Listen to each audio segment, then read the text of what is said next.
and welcome to another episode of Literary Gladiators, a show where we discuss and debate literature in all of its forms. If it's written work, it's game. Let's meet the panel. Hi, I'm Larry. Hi, I'm Jesi. I'm Tori. And I'm Josh. And today, we are going to be going over... yeah, I did it right. He did it right. He did the thing right. We're going to be going over a Langston Hughes poem called Goodbye Christ, which was subject to great controversy and... not shockingly so. Yeah. The discussion starter that I have for this work is... Do you feel that the speaker of this poem is directly targeting Christ, or a broader idea that is applied to him? I think in Christ. the broader idea. The modern day or postmodern now, but like then the modern day concept of Jesus Christ. It was written in the 30s, and I think an overall general idea that it was. Yeah. In the broader sense. I know you look pretty eager, Larry. Oh, no. I was just listening. I don't know what you mean by, like, the modern or postmodern version. Like, when you think about it, you don't think about the human that, like, if you look at the Bible, the stories of what he did in the Bible versus, like, he's a martyr, he's somebody who can be used in certain ways to say, like, I did it for God, I did it for this icon. And more of, like, an idyllic form of him instead of the actual like... I think he's more commercialized.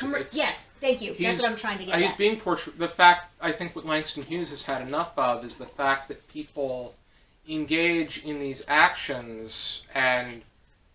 they use Christ in order to further themselves, be it money or power.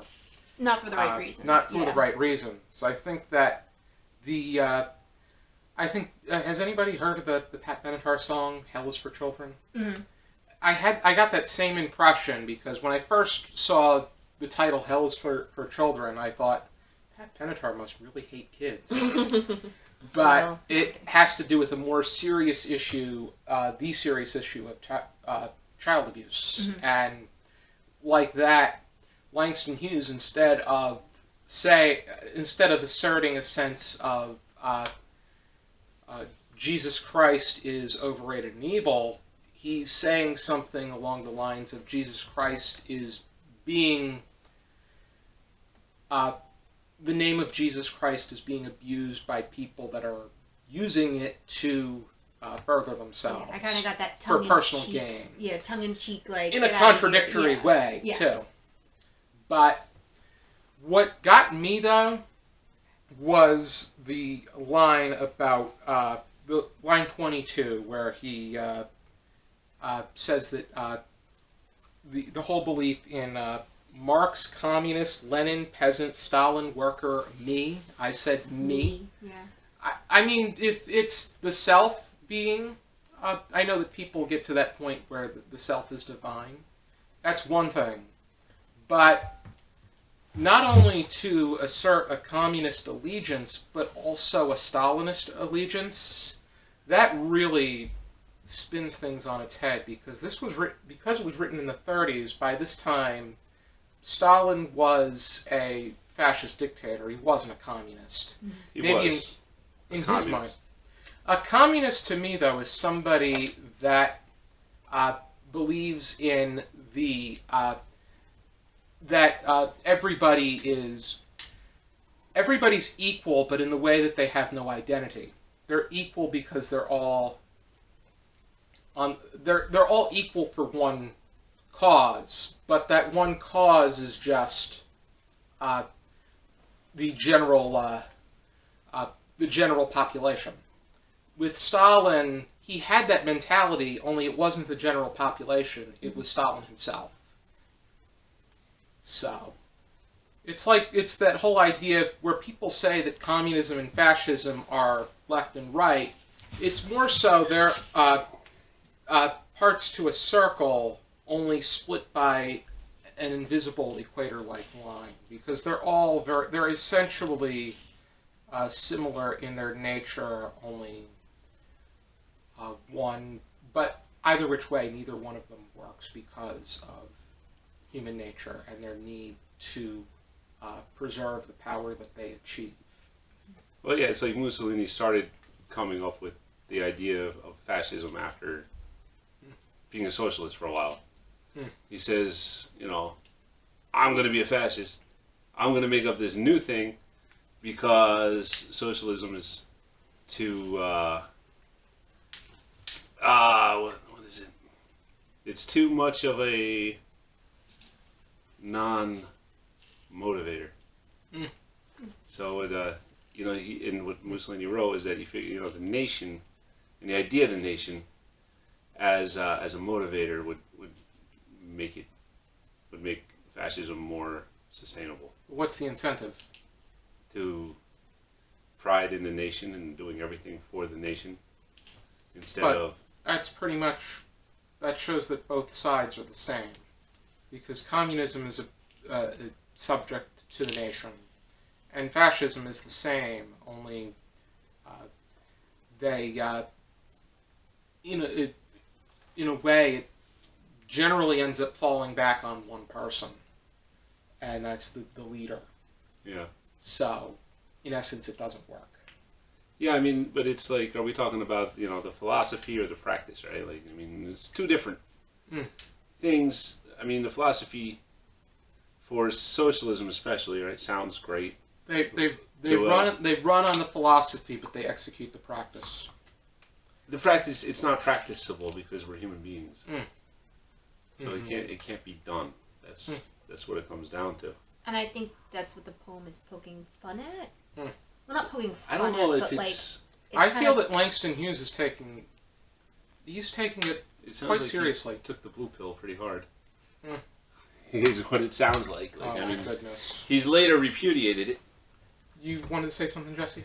I was just kind of looking at it, and I mean, I don't see, maybe because I'm not as politically educated, maybe I was just kind of looking at it as more of a, Christ and religion, especially the Christian religion, used to play such a big part in our lives in the past, and now it's not doing that anymore. And like you said, it's kind of looking at yourself as the divine instead of Christ looking at others. That's what I gathered from the poem. I think that last the last part of it, lines 34 to 37, the whole idea that the world is mine from now on, and nobody's going to sell me to a king or a general or a millionaire. And I think that there are I think that's that whole path that, on one hand, it's intuitive achievement, but on the other hand, it's whether or not he feels that communism and socialism or capitalism, which one is more evil. And it almost seems like the use of Christ for fiscal gain is an attribute to capitalism, but some people see it in a bit more of an extreme way than it really is. Yeah, I just saw it as being fed up with what happened to the initial thought of doing good and the faith-based aspect of Jesus Christ and how it's kind of been warped. Mm-hmm. And that's what I meant by modern or postmodern, but modern at that point in time, the modern monetary basis behind Jesus Christ and trying to obtain more in his name. Big air quotes. Yeah. It's interesting the people that he makes mention to at the end of the poem. I mean, you have Gandhi. I know that he did amazing, incredible things. I don't know so much about his if there was any political incentive. Pope Pius was a very complicated individual. He's the one that allowed the Axis powers to. He didn't do anything to stop the Axis powers from doing what they did during World War II. Even though he did a lot of people. Yeah, there were. It was a challenge in that area to be an upstander. So a lot of them felt that they could do nothing more than be a bystander. But sometimes people listen to the Pope and sometimes people don't. Yeah. Pope Pius was not one of our better popes. There's Amy McPherson, who was an evangelist during that period of time, which I read a biography on her to prepare, and she was a magnificent name for that period of time, but there was, after reading some things about her, it almost felt as if she was using her preaching in order to further herself, not necessarily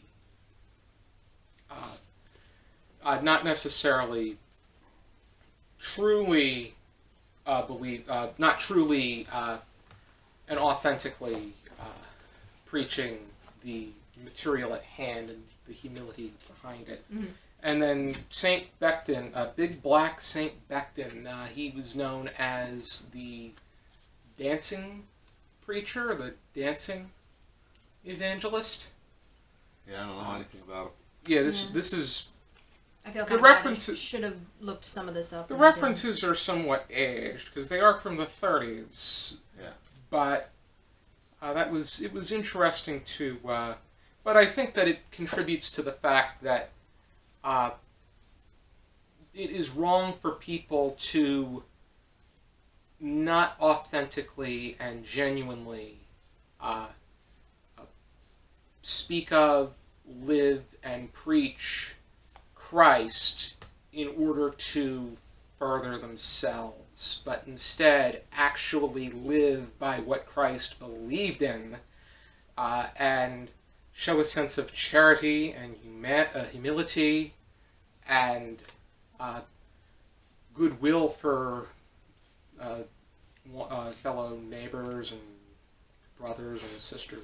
Right, the core gospel message, right? Yes. Yeah. Yes. Is lost. Now, I don't know if it's deliberate here on Hughes's standpoint to associate Christ with whatever it is, but to me, the poem is a very personal attack against Christ. Is how I take it. Like, I don't know about this because what Jesus is in the relationship with him is it's a personal relationship between all of his followers and him personally. So when you have him say, "Get out of here, leave," and I mean, I'm taking it like, you remember Harry and the Hendersons? Yes. You know that movie? Yeah, with Bigfoot. Yeah. Or any scene in the movie, right, where you got to get rid of the pet. You're like, go on, get out of here. Because you can't take care of it, or you don't want, or whatever. You know the kind of scene I'm talking Yeah, about? I think he Where was it's like trying that to, rejection of... yeah. That's definitely what he's in order trying to to drive But him I away. think- Like he's trying to say, But I think it's get out of here. It's more like if it's a more rabid, tainted version that is only going to cause more harm than good. Yeah, because if you look at like the examples of the Jesus Christ that he's evoking, like he's pulling up, it's that form that he's trying to like send off and saying, "I don't want you." Yeah, but that's just what people do, right? Is they put things on Christ that aren't his fault. They've been doing it since they killed him. And I think that's why he's saying like, "I don't like that form of it anymore." Like that's kind of what I got was like this modern version of him where we've been putting too much on, like blaming him for too many things and using his name improperly. And that's, at least that's what it felt like reading it, was like, we don't need this anymore, and kind of in this tongue-in-cheek way of saying like,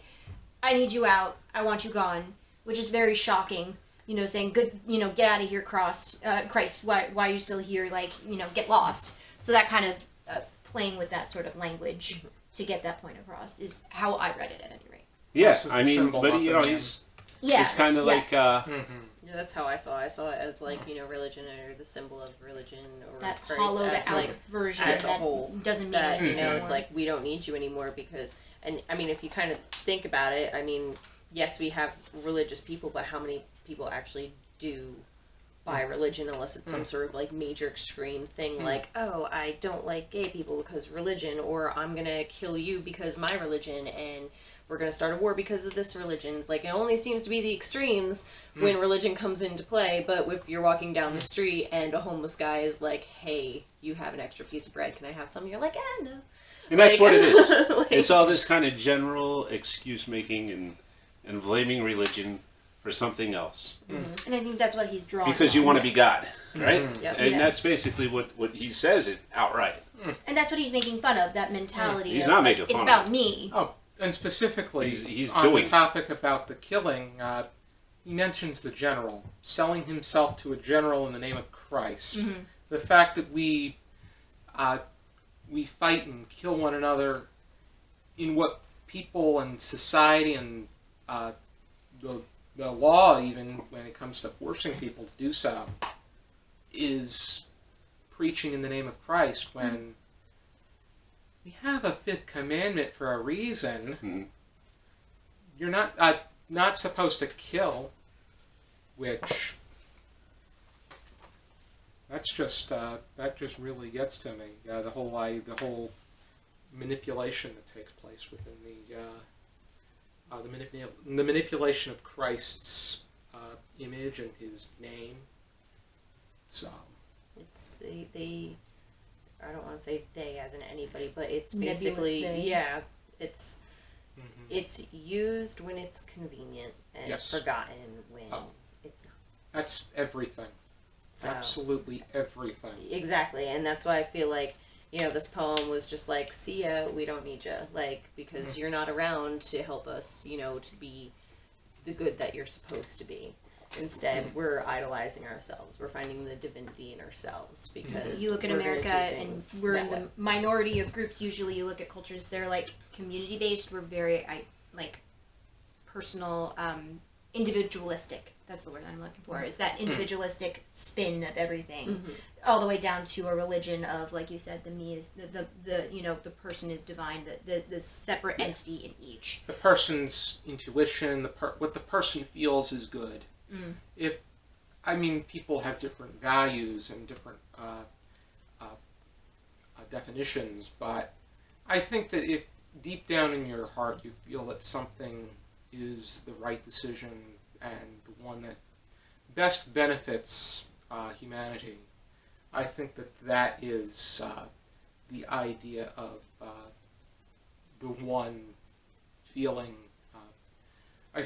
I think that there are plenty of religions that preach good and use that as their sense of motivation and incentive, but in actuality it just takes you yourself to evaluate and sort out what is best for yourself, but for your loved ones and for others. Others as well, yeah. But do we have any final thoughts?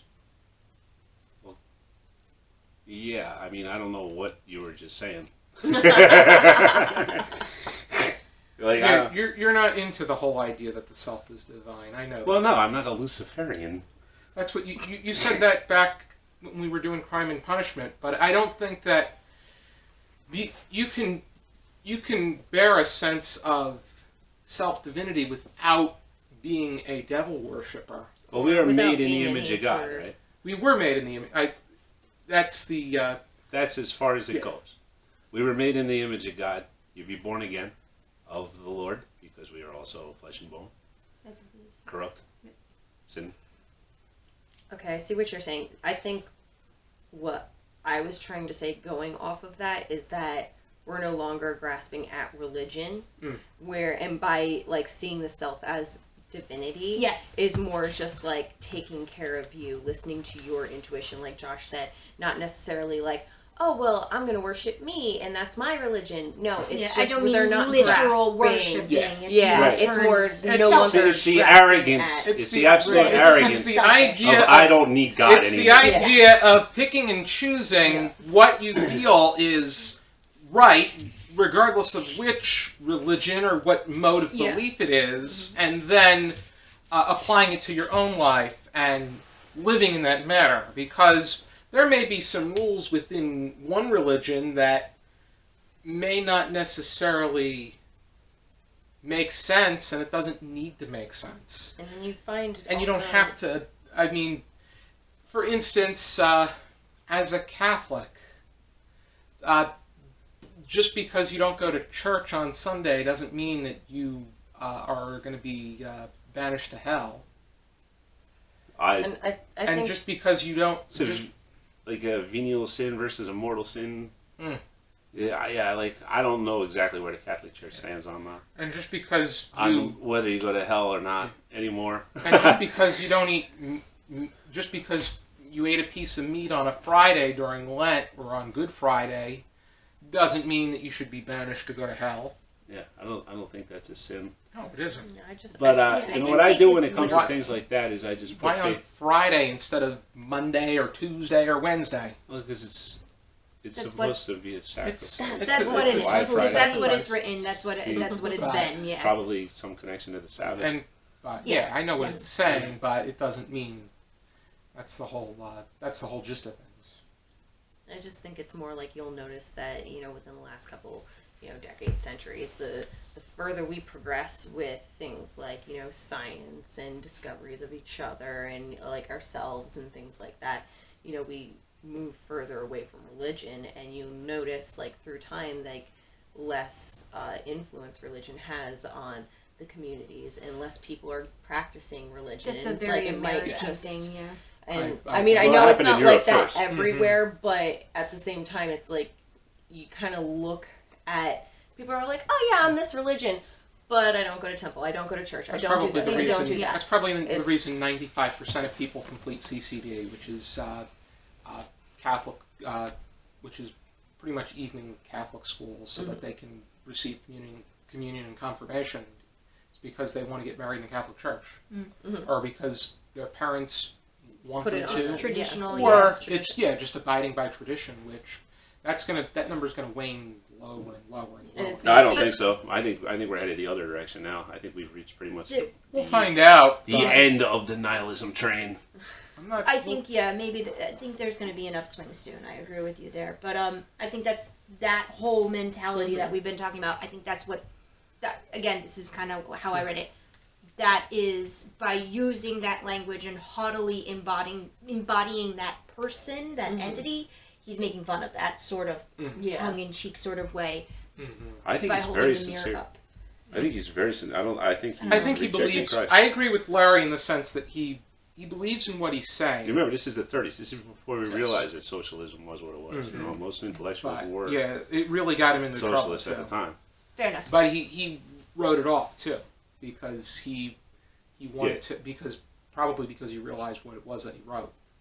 Yeah, and he repudiated it years Yeah. later, but also said that he's not a Fair enough. believer. Yeah, I think that it's fair that he. I think that the line about the communist, socialist, Stalinist alignment went a little too far, but I think everything else within the poem he makes a relatively decent explanation. So If you're telling Jesus to get out of your life, I personally don't agree with that, but I know that I think that he would more so be. He more so is saying, stop with this ludicrous, and let me do what I feel is right. yeah. So You see, then you get into whole other things like intuition and all that. You can't trust any of that stuff because half the time you don't know what your own motivation is until after you do That's something. Retroactively. yeah, that's why That's why people do what they do, and that's why we live in the world we live in. Yeah. But Fill the pews, folks. already, if you're interested in checking out this and the collected poems of Langston Hughes, here is a complete collection. Thank you for tuning into this video, and I hope you check out some more videos from our channel. And for now, keep reading.